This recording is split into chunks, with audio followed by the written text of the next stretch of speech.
మొదటి useful tip, మనము కర్టెన్స్ని ఇలా డైరెక్ట్గా వాషింగ్ మిషన్లో వేసామనుకోండి, దానికి ఉండే ఈ ప్లాస్టిక్ రింగ్స్ అనేవి విరిగిపోతాయి. అలాంటప్పుడు ఇలా ఒక చిన్న సాక్స్ని తీసుకొని ఒక కర్టెన్కి ఒక్క సాక్స్ని మాత్రమే యూజ్ చేయాలి. ఇలా రింగ్స్ ఉన్న పై భాగాన్ని మనము సాక్స్ లోపట పెట్టేసుకొని అప్పుడు వాషింగ్ మిషన్లో వేసామనుకోండి, ఇవి విరిగిపోకుండా మన డబ్బులు అనేవి వేస్ట్ కాకుండా ఉంటాయి. ఇలా ఒక విండో కర్టెన్కి మనము 2 సాక్స్లను వేసి వాషింగ్ మిషన్లో వేసామనుకోండి, అవి నీట్గా ఉంటాయి. సోప్ అయిపోయిన వెంటనే ఇలా ఏదైనా ఒక సోప్ని తీసుకునేటప్పుడు మనము కవర్ని ఓపెన్ చేసి తీసుకుంటాం కదండి. ఆ కవర్ని బయట పడేయకుండా మన కబోర్డ్లో కానీ బీరువాలో ఏదైనా బ్యాడ్ స్మెల్ వచ్చినప్పుడు ఇలా సోప్ బాక్స్ని పెట్టేసామనుకోండి, మంచి సువాసన అనేది వస్తుంది. ఇలాంటి సోప్ కవర్స్ని బయట పడేసే బదులు ఒక 15 డేస్ వరకు కూడా కబోర్డ్ నుంచి మంచి సువాసన అనేది వస్తుంది. ఇలా అరిగిపోయిన చీపురు కట్టను మనము ఎంత ఊడ్చినా కూడా ఇల్లు అనేది నీట్గా కాదు కదండి. అలాంటప్పుడు ఎక్కడి వరకైతే అరిగిపోయిందో అక్కడి వరకు ఇలా సీజర్తో కట్ చేసుకోండి. ఇప్పుడు ఇలా కట్ చేసుకోవడం వలన మనకి సమానంగా ఈ చీపురు కట్ట అనేది ఇలా ఉంటుంది. ఇలా కట్ చేసుకున్న చీపురు కట్టను మనము ఎన్నో రకాలుగా యూజ్ చేసుకోవచ్చండి. ఇప్పుడు ఈ చీపురు కట్టతో ఇలా ఊడ్చినా కూడా దుమ్ము అనేది పూర్తిగా తొలగిపోతుంది. అలా కాకుండా మీరు ఇంట్లో ఉండే ఇలా డోర్స్ కాడ కానీ వెనుక భాగాన ఉండే బూజును కానీ లేదా చిన్న చిన్న డస్ట్ అనేది మనము అలాంటి చీపురు కట్టతో క్లీన్ చేయలేం, కానీ ఇలాంటి సమానంగా కట్ చేసుకున్న చీపురు కట్టతో అయితే చాలా బాగా క్లీన్ అయిపోతుంది. చూసారు కదండి, ఇక్కడ అంతా కూడా ఇలా బూజు పట్టి అక్కడ పురుగులు కూడా ఉన్నాయండి. ఇలా మనము సమానంగా కట్ చేసిన చీపురు కట్టతో ఇలాంటి చిన్న చిన్న ప్లేస్లో కానీ బీరువా కాడ అలాంటి ప్లేస్లో క్లీన్ చేయని వాటి దగ్గర కూడా ఈ చీపురు కట్టతో ఈజీగా క్లీన్ చేసుకోవచ్చు. చిన్న కూల్ డ్రింక్ బాటిల్ ఉంటుంది కదండి, దాన్ని మనము ఇలా కొద్దిగా వేడి చేసి చిన్న చిన్న హోల్స్ అనేవి క్యాప్కి చేసుకోవాలి. ఈ వాటర్ బాటిల్లో ఇలా వాటర్ని నింపిన తర్వాత క్యాప్ పెట్టే ముందు టిష్యూ పేపర్ ఉంటుంది కదండి, ఆ క్యాప్కి సరిపోయే మాత్రమే ఇలా చిన్నగా టిష్యూ పేపర్ని ఒక 2-3 మడతలు మలుచుకొని ఆ క్యాప్ పైభాగంలో పెట్టేసేయండి. ఆ తర్వాత మనము ఈ క్యాప్ను ఈ వాటర్ బాటిల్కి పెట్టేసేయాలి.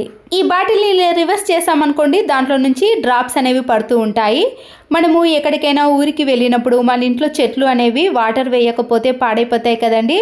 అలాంటి టైంలో ఇలాంటి చిన్న చిన్న కూల్ డ్రింక్ బాటిల్స్ని మనము చెట్ల మధ్యలో పెట్టేసి 2-3 డేస్ ఎక్కడికైనా బయటకు వెళ్ళినా కూడా చెట్లు అనేవి పాడవకుండా చాలా రోజుల పాటు ఇలా మొక్కలు అనేవి ఎదుగుతాయి.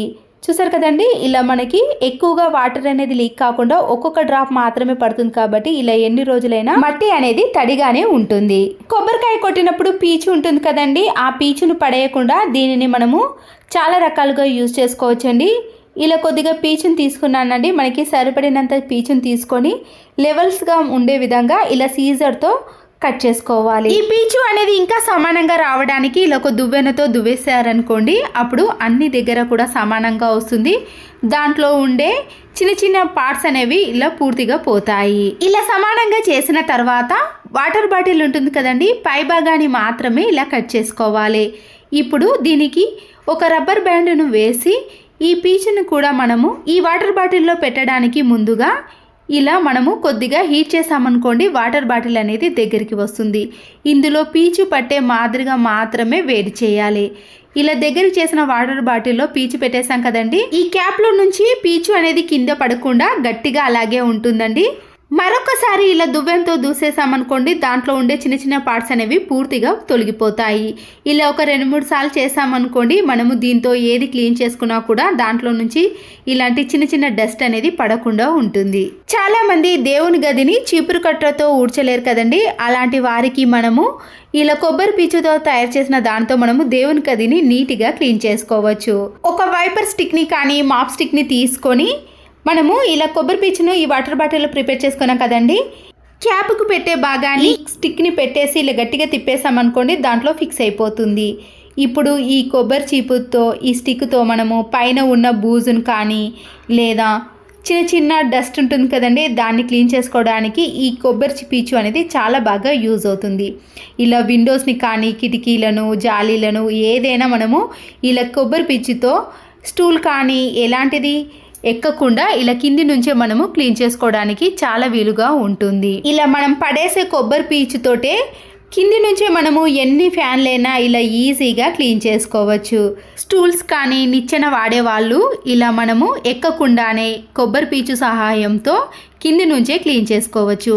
ఫాల్ సీలింగ్ ఉంటుంది కదండి, ఆ ఫాల్ సీలింగ్ గ్యాప్లో కూడా చిన్న చిన్న స్పేస్ ఉంటుంది కదా, దాన్ని మనము చీపురు కట్టతో కానీ దేంతో క్లీన్ చేసుకోలేం, కానీ ఇలా తయారు చేసుకున్న కొబ్బరి పిచ్చితో ఈజీగా క్లీన్ చేసుకోవచ్చు. ఇలా స్టిక్కి మనము ఒక్కటి ప్రిపేర్ చేసుకున్నాం అనుకోండి, ఇంట్లో అన్నిటినీ కూడా ఈజీగా క్లీన్ చేసుకోవచ్చు. ఫ్లోర్ని ప్రతిరోజు చీపురు కట్టతో క్లీన్ చేస్తాం, కానీ ఇలా టైల్స్ పైన ఉన్న చిన్న చిన్న డస్ట్ను కూడా మనము కొబ్బరి పీచు సహాయంతో క్లీన్ చేసుకోవచ్చు. సైడ్ బ్యాంగిల్స్ ఉంటాయి కదండి, ఇలా గట్టిగా ఉన్న బ్యాంగిల్స్ని తీసుకొని ఒక మేకుకు వేసుకోండి. మన ఇంట్లో ఉండే కూలింగ్ గ్లాసెస్ కానీ మనము ప్రతిరోజు వాడే స్పెట్స్ ఉంటాయి కదండి, వాటన్నిటిని కూడా ఇలా గాజుకు వేసామనుకోండి, అవి కింద పడకుండా ఏ టైంలో కావాలన్నా కూడా మనము ఈజీగా తీసుకోవడానికి వీలవుతుంది. వాషింగ్ మిషన్లో వేసే లిక్విడ్ కవర్ ఉంటుంది కదండి, అయిపోయిన తర్వాత ఇది దేనికి పనికిరాదని పడేస్తాం, కానీ ఇలా వీడియోలో చూపించిన మాదిరిగా సీజర్తో పైన ఉన్న క్యాప్ వరకు మాత్రం కట్ చేసుకోండి. ఇలా పట్టుకునే హ్యాండిల్ ఉంది కానీ దాన్ని కూడా కట్ చేసుకున్నా పర్వాలేదు, లేదా మనము ఏదైనా మేకుకు వేసుకునే విధంగా ఉంటుంది కాబట్టి దాన్ని అలాగే ఉంచేసినా పర్వాలేదు. సీజర్తో ఇప్పుడు ఈ కవర్కి 2 చిన్న హోల్స్ అనేవి చేసుకోవాలి. గట్టిగా ఉన్న ఒక తాడును తీసుకొని ఈ హోల్స్లో నుంచి ఇలా ముడి వేసుకున్నాం అనుకోండి, మనకి ఏదైనా మేకుకు వేసుకోవడానికి ఇలా హ్యాండిల్గా మనము యూజ్ చేసుకోవచ్చు. ఈ లిక్విడ్ కవర్ని మనము బెడ్రూమ్లో కానీ కిచెన్లో వాష్రూమ్లో దేనికైనా సంబంధించినవి పెట్టుకోవడానికి చాలా అనుకూలంగా ఉంటుందండి. అయితే ముందుగా ఈ లిక్విడ్ కవర్ని వాటర్ వేసి నీట్గా క్లీన్ చేసుకోవాలి. ఇప్పుడు ఇలా నేను వాష్రూమ్లో ఒక మేకుకు వేసానండి హ్యాండిల్ని. మనము ఇలా తాడుతో కట్టుకున్నాం కదండి, ఇలా స్ట్రైట్గా కట్టుకున్న దాన్ని ఇలా మేకు కానీ ట్యాప్కి వేసుకున్నాం అనుకోండి, దీంట్లో ఏది పెట్టినా కూడా అవి కింద పడకుండా దాంట్లోనే ఈజీగా ఎన్నైనా పెట్టుకోవచ్చు. ఈ వాషింగ్ మిషన్ లిక్విడ్ కవర్స్ అనేవి చాలా మందంగా ఉంటాయండి, మనము ఎంత బరువు పెట్టినా కూడా అవి కవర్ అనేది తెగిపోకుండా ఎన్నైనా ఈజీగా ఇలా పెట్టుకోవచ్చు. చిన్న బౌల్ని తీసుకొని 2 కర్పూర బిళ్ళలను ఇలా స్మాష్ చేసుకోవాలి. దీంట్లోకి కొద్దిగా మాత్రమే షాంపూను యాడ్ చేయాలండి. మనం తీసుకున్న దాన్ని బట్టి కొన్ని వాటర్ని యాడ్ చేస్తూ ఇలా మిక్స్ చేసుకోవాలి. ఒక కాటన్ క్లాత్ని తీసుకొని ఇప్పుడు ఈ వాటర్ని కొద్దిగా తడిపేసి మన ఇంట్లో ఉండే ఫ్రిడ్జ్ డోర్ని ఇలా నీట్గా క్లీన్ చేసుకున్నాం అనుకోండి, బొద్దింకలు కానీ మన ఇంట్లో ఉండే బ్యాడ్ స్మెల్ అనేది రాకుండా ఎప్పుడు చూసినా కూడా మంచి సువాసన అనేది వస్తుంది. మళ్ళీ ఈ వాటర్లో క్లాత్ను ముంచేసి నైట్ పూట కిచెన్లో బల్లులు కానీ బొద్దింకలు ఎక్కువగా చేరుతూ ఉంటాయి కదండి, ఇలా మనము కిచెన్లో పని అంతా అయిపోయిన తర్వాత ఈ వాటర్తో కిచెన్ ఫ్లోర్ని కానీ గ్యాస్ స్టవ్ని క్లీన్ చేసుకున్నాం అనుకోండి, బొద్దింకలు కానీ బల్లులు అనేవి దరి చేరకుండా ఉంటాయి. ఇదే క్లాత్తో మనము వాష్రూమ్లో ఉండే ఇలాంటి అద్దాలను కానీ డ్రెస్సింగ్ టేబుల్ అద్దాలను క్లీన్ చేసామనుకోండి, మన ప్రతిబింబం అనేది చాలా నీట్గా క్లీన్గా కనబడుతుంది. ప్రతిరోజు మనము ఇలాంటి డైనింగ్ టేబుల్ పైన కానీ చిన్న చిన్న టేబుల్స్ పైన తినేటప్పుడు ఇలా మరకలు ఎక్కువగా ఉన్నప్పుడు ఈగలు వాలినప్పుడు ఈ క్లాత్తో క్లీన్ చేసామనుకోండి, నీట్గా ఉంటుంది. ఎలాంటి ఈగలు కానీ దోమలు కానీ రావు. మరొక యూస్ఫుల్ టిప్, ఇలాంటి ప్యాకెట్స్లో కానీ మనము అగరబత్తులను వాడినప్పుడు స్మెల్ అనేది ఎక్కువగా రాకుండా ఉంటుందండి. ఎక్కువగా స్మెల్ రానప్పుడు మాత్రమే ఈ టిప్ని యూజ్ చేయాలి. జవ్వాజు పౌడర్ అనేది మనకి కిరాణం స్టోర్లో అవైలబుల్గా ఉంటుందండి. దాని పొడిని మనము కొంచెం ఈ అగరబత్తుల పైన ఇలా బాగా రుద్దేశామనుకోండి, ఆ పొడి అనేది మంచి సువాసన అనేది వస్తుంటుంది. మనము ఇలా అగరబత్తుల వాసన మనము దేవుని గదిలో కానీ ఇంట్లో ఎప్పుడైనా మంచి సువాసన కోసం వెలిగించుకోవాలి అంటే ఇలా జవాదు పౌడర్ని వేసి వెలిగించుకోండి. అగరబత్తులు ఎక్కువసేపు వెలగటమే కాకుండా మంచి సువాసన అనేది వస్తుంది. ఫంక్షన్స్కి కానీ పండగలకి ఇంట్లోకి ఎప్పుడైనా షుగర్ని ఎక్కువ కేజీలు తెచ్చుకున్నప్పుడు నల్ల చీమలు కానీ ఎర్ర చీమలు అనేవి పడుతూ ఉంటాయండి. ఏ బాక్స్లో అయితే స్టోర్ చేసుకున్నామో ఆ బాక్స్ క్యాప్ని పెట్టేసిన తర్వాత వైట్ వెనిగర్ ఉంటుంది కదండి, ఇలా క్యాప్ పైన కొద్దిగా వేసి ఏదైనా క్లాత్తో కానీ టిష్యూ పేపర్తో ఈ వెనిగర్ని బాక్స్ మొత్తానికి కూడా ఇలా రుద్దేసేయాలి. ఈ ఘాటైన స్మెల్కి చీమలే కాదండి బొద్దింకలు కూడా దరిచేరకుండా ఉంటాయి. ఇలా పూర్తిగా రాయకుండా కొద్దిగా తడిగా ఉంచేసామనుకోండి, చాలా రోజుల పాటు అలాగే ఉంటుంది. మన ఇంట్లో ఒక డస్టర్ని తీసుకొని ఇలా చిన్న పీస్గా కట్ చేసుకున్నానండి.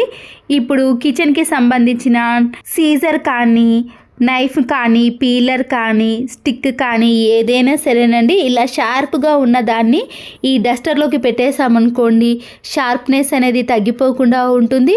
ప్రతిసారి వీటి కోసం మనము కిచెన్లో వెతకాల్సిన పని లేకుండా ఈజీగా తీసుకొని మన పనిని సులువుగా చేసుకోవచ్చు. చిన్న